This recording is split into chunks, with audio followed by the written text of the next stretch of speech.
Janji adalah hutang, dan Presiden Prabowo Subianto membuktikan bahwa janjinya bukan sekadar kata-kata. Dalam kunjungannya ke Rusia baru-baru ini, momen hangat terjadi ketika beliau menepati janjinya kepada seorang anak Indonesia yang tinggal.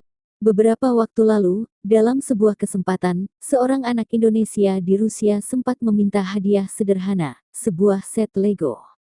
Presiden Prabowo, yang dikenal dengan kepribadiannya yang hangat dan perhatian terhadap anak-anak, berjanji hari yang dinanti pun tiba. Di tengah padatnya agenda kenegaraan, Presiden Prabowo meluangkan waktu untuk bertemu anak-anak Indonesia di Rusia. Dengan tangan sendiri, ia menyerahkan Lego yang dijanjikan. Wajah sang anak pun berseri-seri, memancarkan kebahagiaan yang tulus.